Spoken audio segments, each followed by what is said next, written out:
Hello and welcome to Leicester Fan TV for another episode of Championship Chat. As you can see, today I'm joined by Brad. Not been on for a couple of weeks, so good to have him back. And as always, we're going to talk about the Championship fixtures that are coming up this weekend, along with a little bit of chat on the fixtures that we've just had midweek, and also some managerial news in the Championship. So yeah, let's get right into it.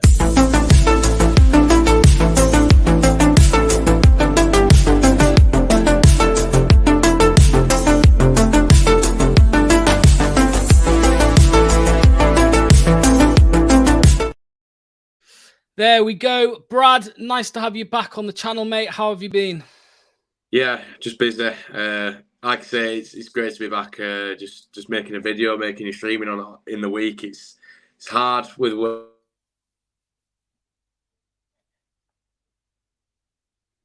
Ah, no.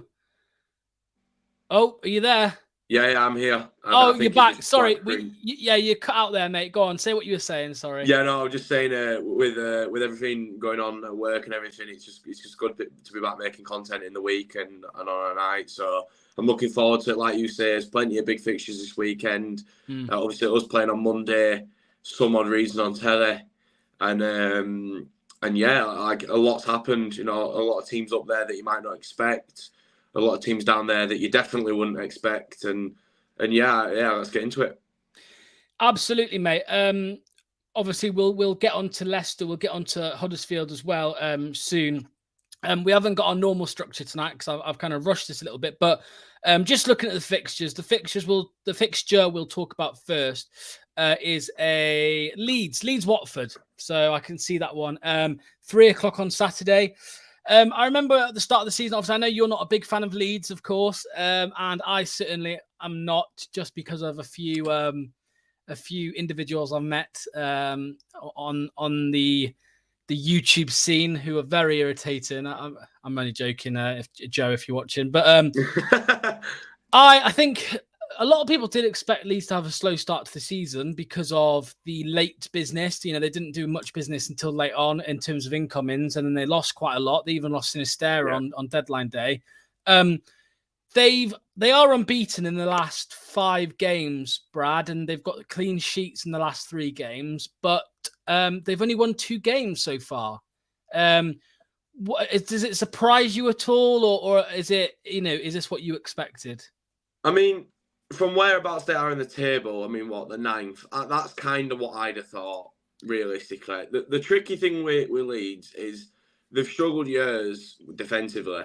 Like, they've had no kind of quality at the back. And the signings that they have made that seemed like they'd be great got injured or couldn't make their way into the team.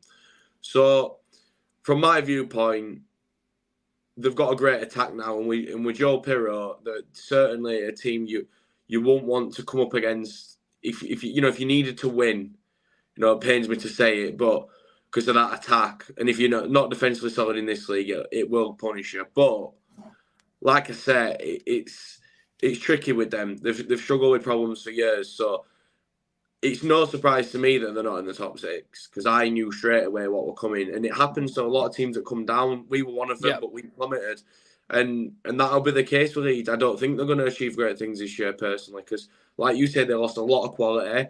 Late business, it all adds up. All these things in transition. It's a long season. Other teams will have had the advantage. Teams like Plymouth and Ipswich that have a lot of players retained from last year, and that know each other and played with each other for a full year. Although they, Ipswich are doing quite well, but although Plymouth might not have the money advantage, they've got that organisation from playing in a team. So I think that's what Leeds will lack until, maybe a bit further in the season. Yes, mate. I mean, obviously, I completely agree with you, by the way. I just think, I think they've done all right, considering what's happened over the summer, losing so many players, and but then on the other hand, you have got talent in the squad, like Perot, obviously the newcomer, but even the people that were there who got relegated. So Pascal Struijk should be, a very good defender in the Championship. Absolutely. Ampadu, a new sign-in. So, and then your wingers, Nonto, who looked like he might have been leaving and he stayed. Somerville. So On paper, mate, do you think they should be in the top, let's say the top 3, because obviously we're included Southampton, and you'd say on paper Southampton should be up there as well, just because of the talent. Do you think on paper they should be top 3 by the end of the season? See, it's a tricky one, that, because this all sound really bitter to everyone watching, but I wouldn't, for the simple reason that I think they had the teams that came down. There was no doubt in my mind that Leicester were going to have a great start and be straight back, just straight on it, like nothing. Southampton, I was a bit cautious about with Ward-Prowse leaving, but I still back them to finish high up because they still have the quality. Leeds have the quality, but you see, on paper, there's a lot of teams in this league that have really great players on paper, and they struggle. West Brom's a massive one. They've had so many good players over the years on paper, so it's a tricky one. On paper, I'd say the other two, but you look at the likes of, I don't know, it's tricky. You would maybe top 5. I'd say around that 5th, 4th mark. But for me, there's a couple of the sides that just they've got, like, even if it's just a couple of individuals, like, I really rate Millwall so far. They've not had the best start, but they made a lot of great signings, and they've got a good few little players here and there. It might sound a bit bitter, but I don't think they're going to be as good as people look at on paper, because it's just not, the paper from the Premier League and the paper from this league is completely different. Players react differently. Some players that can make it in the Prem might come down and find it more intense because of the speed, because it's more demanding. You play 46 games, it's a lot more. You're playing in the week. I think that is where the on paper kind of goes a bit past them. Yeah, mate. I agree with you. I'm just looking at the lineup. I mean, from Leeds, this was the Millwall game, not the whole game. But I mean, you look at it. Obviously, Pascal Struijk and Roden, centre back pairing. Ethan Ampadu, Somerville, Perot, Nonto, Rutter. I mean, I don't know how many of these has Ampadu played in the Championship before. I believe so. Did he play with Sheffield United? I don't know if that were in the Premier or if that were in Championship. I'm just trying to look at, like, which of these players have Championship experience as well, mate. I mean, obviously Ayling does, we know, Struijk does, but apart from that, and then Perot, but the others, I'm not sure, and I think that would help as well. I think that would help if they had more Championship experience. It's tricky. I mean, Dan James does as well, obviously playing at Swansea. Yes. But you see, like I say, I'm looking at the team that played against Hull, so it'd be a similar one to what you're looking at. Yeah. And my thought process here is a lot of these players, or not a lot of them, but a couple got promoted with Leeds. So, they had 2 or 3 years, but did Leeds ever do anything with it? I mean, they had one good finish, but apart from that, they did struggle. So it's like Ayling. Would you say Ayling's a Premier League player? I personally wouldn't. I'd say he hovers in between the two. He's one of those players, because we spoke about this months ago about there's like a group of players that belong in a league in between the two, because they can't make it in the Prem, but they're quite good in the Championship. And I'd probably say Ayling were one of them. He's got a work rate in him. I'd probably say the likes of maybe Perot could fit into that category. If he ever went to a Prem club and couldn't hack it, that would be his thing. So a couple of these players are Prem quality. A couple are possibly, but we've not seen it happen yet. But they've got, I'll say one thing, as much as it pains to say, they've got a nice squad. They've got a nice bench as well. I look at the bench and think, there's players on that bench that could make something happen. So, when we play them, we'll have to have us guard up. Yeah. I'm the same, mate, to be fair. No, when I look at the teams in the Championship, I mean, every game that I've gone in, Leicester have gone into this season, I've been nothing but confident, as we should be with our squad. But Leeds is the only one that I look at and think, on their day, they could do us. But it's just how often they have their day in this season. Yeah. And then obviously Watford, who they play. One of the biggest shocks that I did not have on my bingo card for this season was that, there are rumours that Watford are going to be given. Is it Isco Munoz? Is that how you say his name? A new contract. Not Isco, sorry. What's his name? Valerian Ismail, is it? Ismail, right, yes. Watford's manager. Yeah. They're on the verge apparently of giving him a new contract, which was a big surprise to me because I mean I was making bets at the start of the season on how long they would go before they sack him. But they at the minute they sit where are they? They're 14th in the league. I mean, you tell me a little bit more because I haven't properly watched Watford since they were in the Premier League, Brad. I mean, what's gone on with them the last few years? Watford are a strange one. Watford have one of those teams on paper that have such quality everywhere. Maybe not this year, but in past years when they've managed to angle a couple from the Udinese, like little loan loophole they've got. But I mean, like I say, it's strange with Watford. They have the quality, they have had quality, but they just never really seem to get it done. And it baffles me. Like a lot of people will think that about West Brom, and like I mentioned, but I'm looking at the squad now. On paper, you'd have said last season's squad were better, but I don't think they've had a bad start at all. You know, they've played. I'm not sure who they've played, but what I will say is they've got Tom Ince scoring. Yeah, you know, and they've got a few good little players here and there. But look, it's strange with Watford. If you were ever going to put a bet on Watford, it'd be a team you'd normally avoid because whenever you think they're going to win, they always end up doing something stupid. So I'm not awfully sure on that one, to be honest with you. They'll probably end up beating Leeds 7-0 now I've said that. But they're one of them. There's a couple of teams in this league that are really strange, and Birmingham are one. Birmingham have this weird, strange thing where they can beat any team on any given day. And they'll turn up at some random team on an away day and they'll somehow manage to win. And I've seen it happen for years. Like I say, they'll never leave the league. And you've got a couple of teams that have this little thing where they either can or they can't do a certain thing. And Watford's thing, I think, is just being consistent. Yeah. Yeah, well, let's get a score prediction for this one. Leeds Watford. I'm going to go. I want to say. I'd rather not, but I think Leeds are going to win 2-1 personally. What about you? Do you know?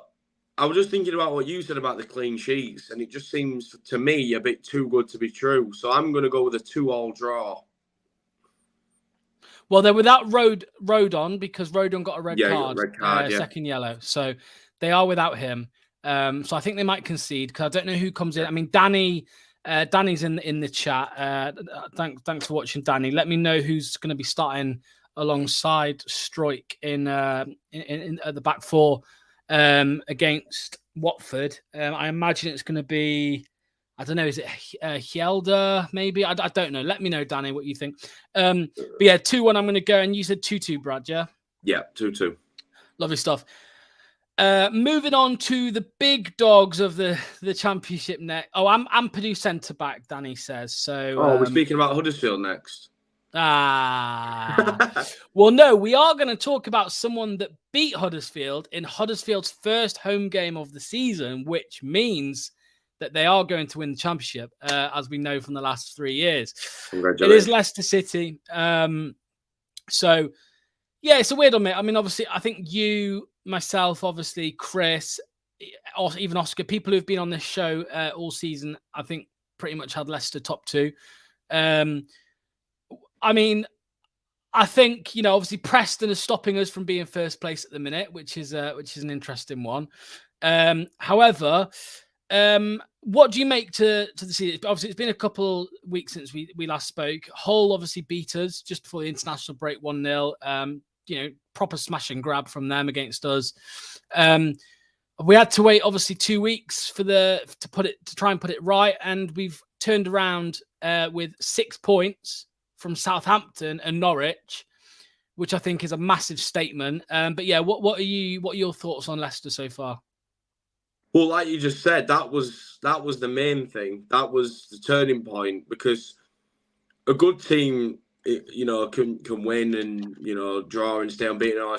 But an even better team is the one that can lose against a team that you wouldn't expect them to lose against at their own ground, and then bounce back on it against two quality sides.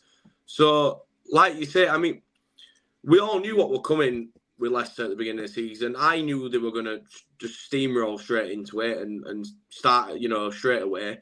But I can't say I'm surprised, to be honest. I mean, you look at the squad, the football's nice, the passing's crisp, and I don't know how to... There's certain things, when a team has that much quality, they can even do stuff wrong and it'll still fall for them and go right. And that's just football.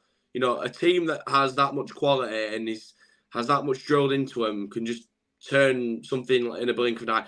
Take when we played you at our ground, for example, I still believe that game was more 3 points lost for us because we played so well throughout and we did our normal thing, which we've since kind of fixed a little bit, of just missing easy chances.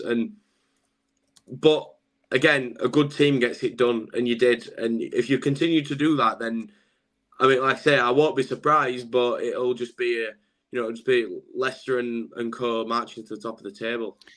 Yeah, well, I mean, obviously you mentioned that. I mentioned the whole game, mate, and I think there was a lot of meltdown from Leicester fans online saying that, that we weren't playing well enough and stuff. But look, I think what's really annoyed me the most this season is other fans from other clubs. I mean, Danny's in the chat, a Leeds fan, of course. Deluded people, Leeds fans. I keep getting told, oh, well, you're only winning because you've got good individual players. But isn't that what football is, right? Like, obviously you've got to play as a team, but you rely on your best players to get you out of the shit sometimes and to come up with magic moments. And we've got a lot of players in our squad that are very, I'm not saying too good for this league because that's harsh on the Championship, but yeah, a level above, in my opinion. Dewsbury Hall, Premier League player, easily. Yeah. Harry Winks, not a great time at Tottenham, but easily gets into, like a lower Premier League team. Like an Everton or something, yeah. And that, mate, he gets in Everton's lineup now, 100%.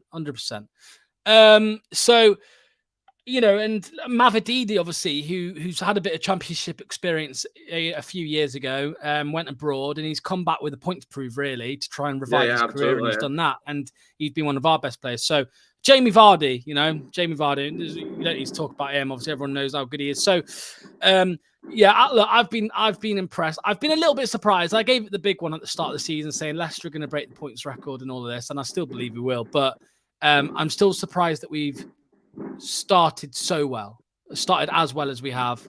Just quickly shut this window. I think someone's having bonfire night. Oh, no worries, mate. No worries. So yeah, Danny's in the chat saying, I said we would finish 14th. That's not deluded. Yeah, but didn't you also say Leicester would finish outside the top 6 as well? I'm sure you said that, Danny. I'm sure you did.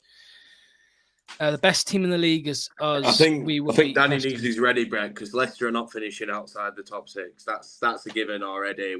We've seen the quality and like I say, to turn it back as well on 2 away trips to 2 good sides in this league just goes to show it.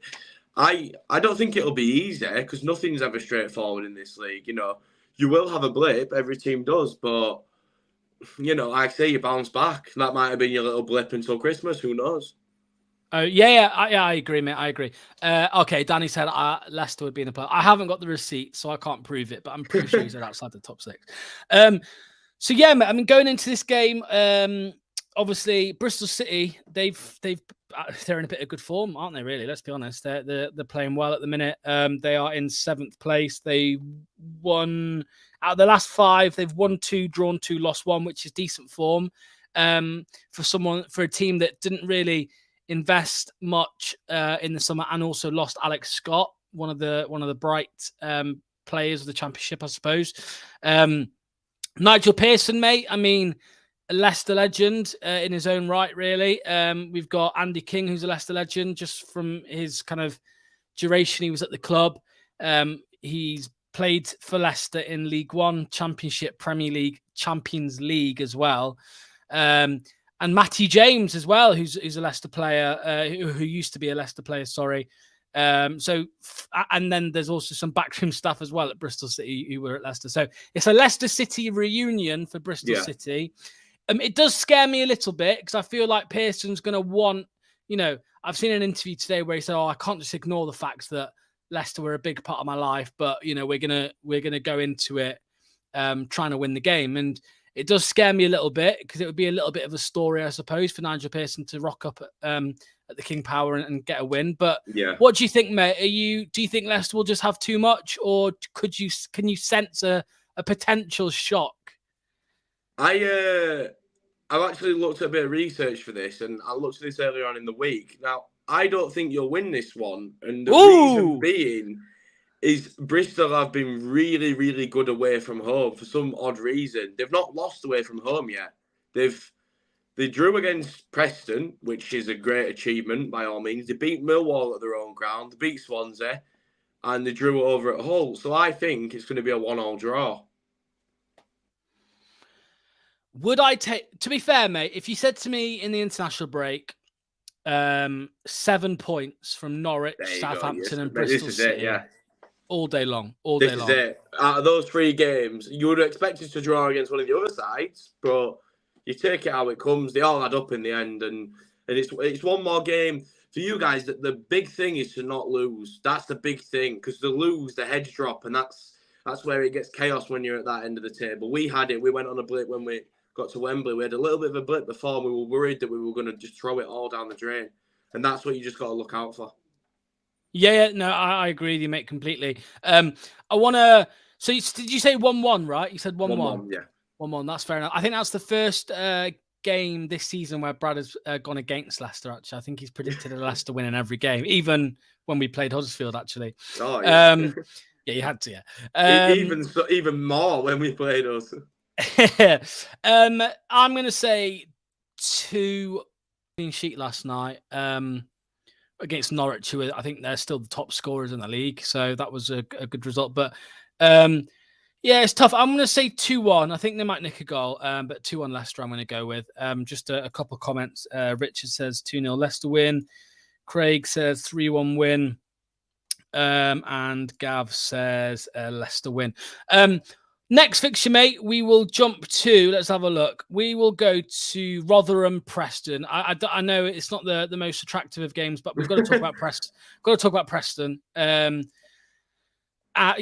mean, wow, it's a big shock, isn't it? Shock of the season so far, them being first place, having not lost. They've not lost a game, right? Have they? I don't think they have. They've won 6, drawn 1. Only team in the league that's unbeaten.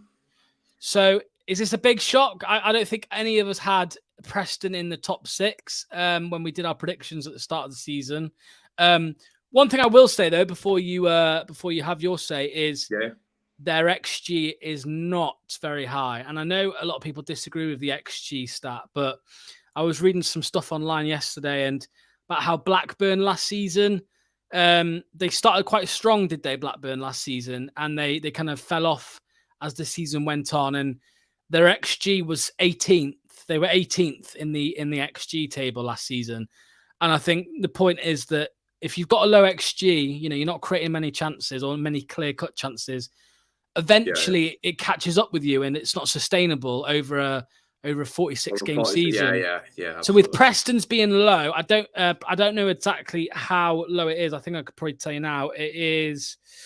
they're 22nd. They're 22nd for in the XG table. So, but they're winning games. I just don't think it's sustainable if you're that low in the. You're not creating many chances. But you tell me what you think about Preston this season. Well, Preston are a weird one because they always start well. Preston always from the off that they are up and around the top 6.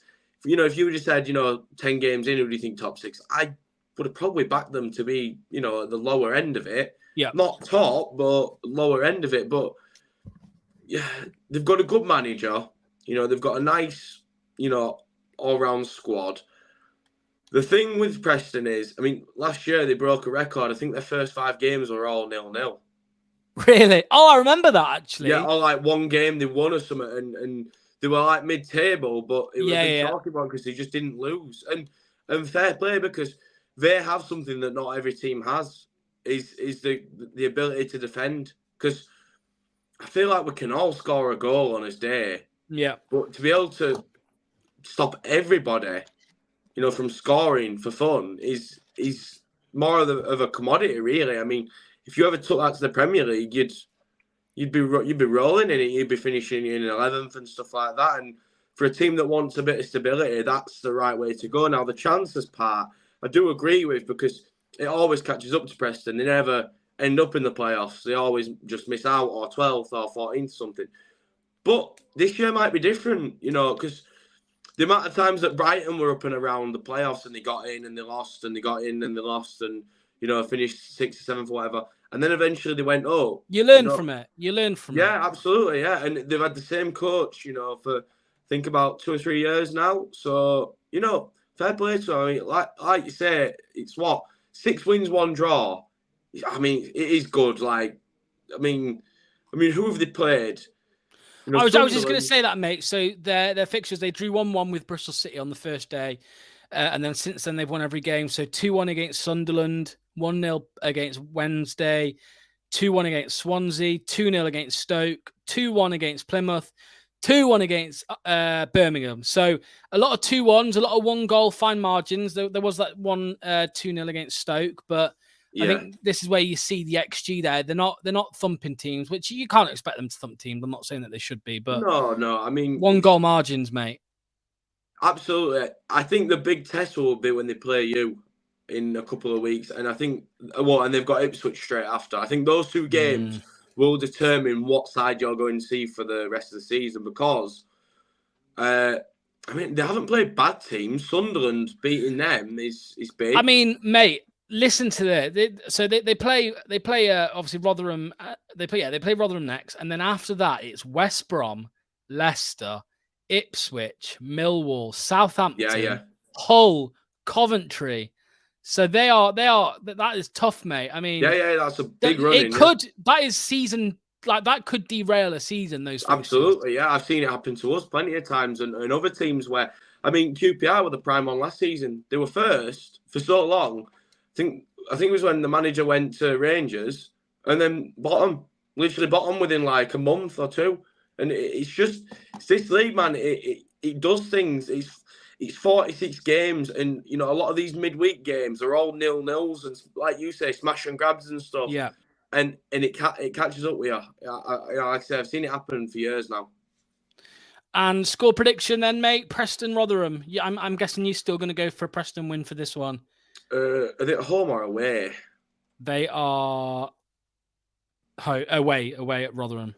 Away at Rotherham. Now, we played Rotherham and they're absolutely awful, and they've just lost again. So I'm going to back a draw, because I feel like Rotherham are going to they're going to be fighting for their lives now. I mean, they're already in a bit of a tricky one as it is.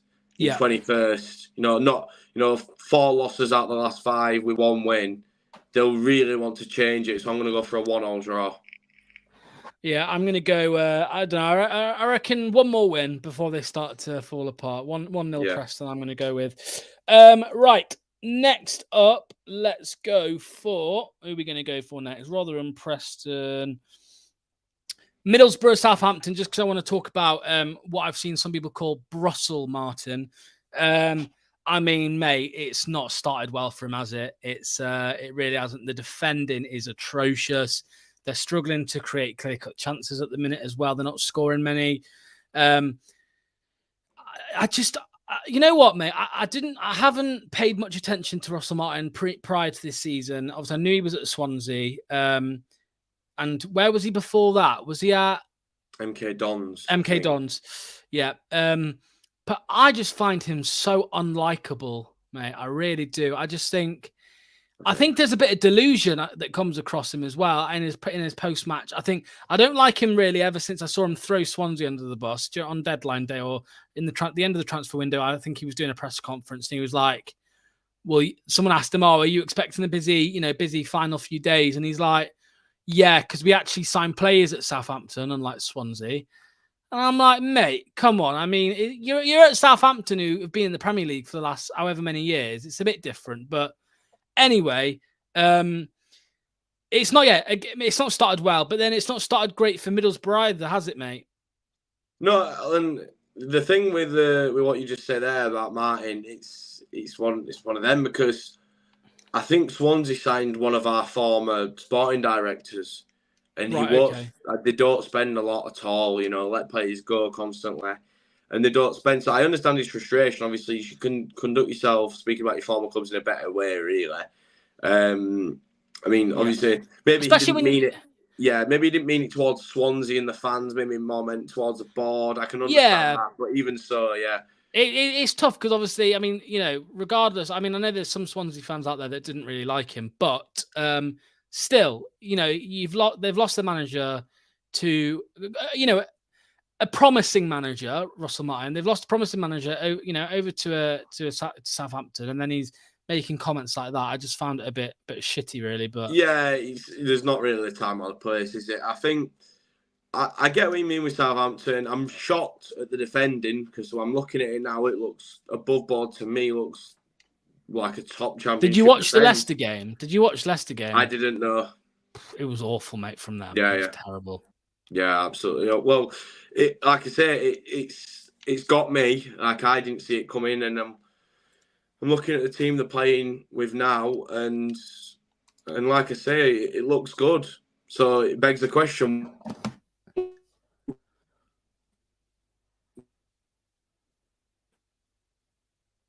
Oh, I think I've lost you again, mate. One sec. Let it rejig itself. You're frozen, mate. If you can hear me, you're frozen a little bit. So I'll just wait for you to refresh on my screen. Just looking at some of the comments in the chat. Oh, let me sort that out. Sorry. There we go. Sorry, guys. Let me sort that out. There we go. Yeah, so let's see some of the comments. Craig. Oh, there we go. Brad's back. I'll get him back. Let's get that on there and that on there.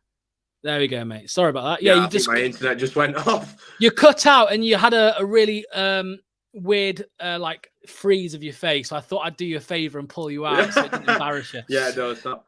No, what I was saying with Russell Martin is he likes to play passing football, and I don't think the formation he's playing with at the moment makes sense for it. 4-3-3 is normally a free-flowing counter-attack, attacking football kind of direct thing, not, you know, passing it around, waiting for the right opportunity. You'd probably do that with more of a 4-2-3-1 or something where you'd have more men sat back in case of, like, you know, just for making space. But like I said, look at the squad. I can't see how they're not doing better than they are. Maybe Martin's the problem.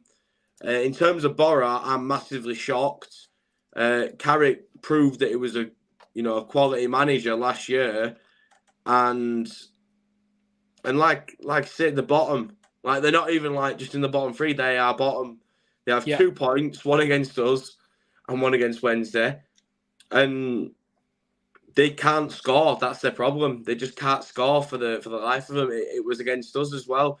Scored a screamer, but you know, missing easy chances, and it's caught up with them. You know, 7 games without a win. That's, you know, that is kind of. Is it? You're still here. You're still here. All right. Yeah. I thought it had gone. 7 games without a win, and it's just. You know, something's got to change for him. Otherwise, it's going to be the same. Going to be the same old for him. Yeah. Score prediction for this one, mate. Middlesbrough, Southampton. You got me. Hello. He's frozen again. We'll drop Brad out for again because he's frozen again. Keep getting your score predictions in, guys. Southampton. Craig says we'll win 1-0. Daniel says 2-1 Middlesbrough, and he says the hardest game was Sunderland. Brad, are you with me, mate? I think it's working. I think we're you can hear me, yeah? Yeah, I can hear. Sound. Yeah, score prediction. Sorry, mate, for this one. Southampton, Borough. Hello. Nah, mate, he's in a comment, mate. Go on, score prediction. Yeah. I thought you were reading the comments, so I'm waiting for a Borough at home. They are right there. Yeah. Again, 1-1 draw. Got draw written all over. I agree with you, mate. 1-1. I'd probably say. Craig in the chat says 1-0 Southampton. Kevin says 3-0. All right, Kev. All All right, mate. We'll move on now to your club, Huddersfield. So big news this week. I think it was like towards the end of last week or the weekend that we started hearing murmurs that Neil Warnock might be on his way out. And then he did a press conference on Monday, was it? Confirming that he would be leaving after who was it you played? Sorry, mate. Stoke, yeah. I mean, we had a little chat before, but go on, give us your thoughts. Obviously, Warnock, if you can call him a championship legend, he's definitely a championship icon, that's for sure. What have you made to his time at Huddersfield over the last year, and did you want him to stay? What he achieved with us last year was a miracle. I'm surprised it's not been talked about more. We were down, gone, see you later, and somehow we managed to stay up. I had the fortunate chance of meeting him at Ado, and I said to him, I says, what chance do you think we had of staying up? He says, I'll be honest with you, I didn't think we had much, but I put my arm around the lads, especially a few individuals that had lost a bit of confidence. Said, look, you're more than capable, go and do it. We've got a nice run in the fixtures, just enjoy it, do the best you can, and there you go. And we stayed up. But we were 6th in the form table against the top, playing all the top 10, and we somehow managed to get it done. So it's not something we'll ever forget, really, as fans, that we had the opportunity to bring him back, brought him back, and he did that. It was always going to be short term this year around. I think we knew that, but the timing is very, very strange. And I understand the comments from the board saying that we were waiting until the manager became available, but Darren Moore's been available since summer, so yeah. I'm not completely sure what that was supposed to say. He has been kind of shoved out the door a little bit with Ronnie Jepson, but they're taking this opportunity to capitalise on having a manager that can short-term bring us a bit of stability, and long-term, within 3 years, they say they want us back in the Premier League. So we judge them on this now. We heard that they were going to back Neil. They didn't. We basically signed like 3 players, freeze, and only spending money on one of them in Ben Wiles from Rotherham. Now this is the time now where we take what they say and we judge them on it. And if it's good, you bang on the money. Still a bit dodgy with how they've gone, but we'll let it lie if it goes well. But if it doesn't, then they have to face the full, we messed up, guys, because this, like you said about that running the games, these big things in football, they derail seasons or they make or break them. So if it's the wrong person at the wrong time, or Darren Moore isn't capable of getting us where we feel we should be, we could have thrown away one of the best chances at having a season of maybe staying up comfortably under Neil. Well, Neil might be back in a few months, to save you all over again. If things go well. I saw as well. I can't. I forgot who it was. Who actually was it? Ronnie Jepson who said no. Is it Ronnie? No. Who was it who said? Jake Edwards. Is he the chief exec? Is he? Yeah. He said they're ready to move forward and drive the club back to Premier League. I mean, what's your turn? What are you thinking in your head if things go well? When are you aiming to be challenging to get into the Premier League again? When do you think you can do it? You see, I admire people in those roles that view it like they do and say we want them back in the Premier in 3 years. I do respect it. It shows they want progression rather than just having a club that you can sup and make players and sell them and just do that every year. But it's not that straightforward. And we don't have the squad for it. We have a decent starting 11, but that's what I'd say decent. I won't be saying good. I won't be saying brilliant. I won't be saying bad. It's just decent. Couple of nice little good players in there. Couple of average, but it's not going to be this season. There's too many good teams in the league, and there's too much quality for us to be anywhere near it this season. We have to break the bank. We have to sign a playmaker. We have to sign another engine. David Kasumu is a great player, one of our best on his day, but he's getting injured every other week. And he's the engine. He's the man in the middle that's taking the ball off everyone, putting in the hard tackles. And if he's not fit, who else is going to do it? We'll end up playing in the middle with more attacking than defensive, and we'll just concede. So he's progressive. I respect it, but there's a major kind of upheaval, not just in the starting 11, but the squad. The depth is massive. You look at what Leicester can bring off the bench, Leeds, a couple of other teams. That's what we need to be up and around there. Well, obviously you play Coventry next, who started the season quite well performance-wise, and it's just fallen apart a little bit, mate. I mean, they've lost out of the last 5 games. They've lost 1, drawn 4. So they've drawn the last 4 games. I mean, that's not, you can't do much with that, can you really, No. with that type of form?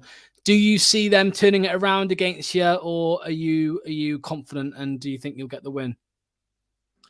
I'm not 100% sure, actually, because, like I say, looking at the fixtures now, they beat Borough 3-0, but obviously looking back, that's not like a massive thing because they're down there for a reason. That was their last win, wasn't it? That was their last win. Yeah, in August. And now I'm looking at all these games here, and it's kind of like, it's strange. They'll have Swansea Coventry 1-1, Coventry Sunderland 0-0, and then all of a sudden out of nowhere, Coventry 3, Watford 3, Hull 1, Coventry 1, and then again 5 goals in the next game. Well, I think they had Gus Hamer when they won against Borough, and then obviously he's got one of the biggest misses, I'd say, probably in the Championship. What a player he is! Now in the Premier League. So yeah, what score prediction, mate? What do you think? Coventry, Huddersfield. Do you think you'll get the win then? Well, I mean, we're unbeaten in 3, and he's going to want to get it into the lads to have a good start. We can't be losing the first game because then you go into the next and you just free fall. We'll have a blip, and we can't afford to have a blip now when we've just started being good.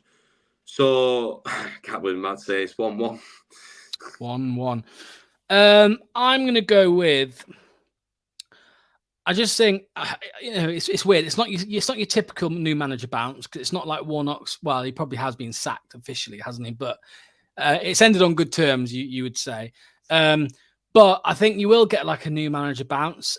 Players playing for the manager, maybe, try and impress the new man. So I'm going to say a 2-1 Huddersfield win. And I'm happy with that, mate, because I really don't like Coventry, because they were giving it the big one, even though we beat them 2-1 on the first game of the season. We'll leave it there, mate. I think that's enough for tonight. Obviously, with just the 2 of us. What have you got going on the channel? You got much coming soon? Yeah, so a couple of things that I plan to do soon is so obviously got the normal vlogs, previews as and when I can. It's tricky in the week, but that being said, some point in the near future, I have a good concept coming out where I'm going to spin a wheel, and then whatever country it lands on, I'm going to go to a match in. So done the research, and it looks like a great concept, something that I can get a couple of lads involved in. So we'll just have to do a bit of research on that. But if that's your kind of thing, then come over and check the channel, and it'll be out there in a couple of months at worst. Hopefully I don't get like a country in like that has no teams, because then it'll just fall. Yeah, surely you're gonna put the teams in, right? You're gonna decide what countries are on the wheel, right? Yeah. So my plan was to put England, Scotland, Italy, Spain, Germany, Wales. France. No, there's not really anything going on down there. Hey, what about Wrexham, mate? You might see Ryan Reynolds, mate. But you might end up ticket at this rate. They sell out every week. Yeah, you might end up with someone. Yeah, you might end up with like Barlow Town or something. You never know. Yeah, you probably best not. That's a good idea, though, mate. That sounds like good content. That does. To be fair, it's a bit like the Soccer Saturday one, isn't it? People see who. Yeah. And they go to it on a night out on that night. Yeah. Well, keep me updated, mate, because I wanna know what goes on there, and I don't think it's in there at the minute, but Brad's channel, I'll get it added in. It'll be in the description below. If you're watching this back later, we'll be back. Well, I'll be back. I'm not sure on Brad yet. He'll let us know, but back next Thursday, 7:00 similar time, and we will have a look at next week's fixtures. And do a bit of reaction as well to this weekend's fixtures. Another Leicester win, probably. Hopefully, fingers crossed. As long as Preston drop points, we'll be top of the league this time. So cheers all. Thanks for watching. Much appreciated. And I'll see you next Thursday. Cheers.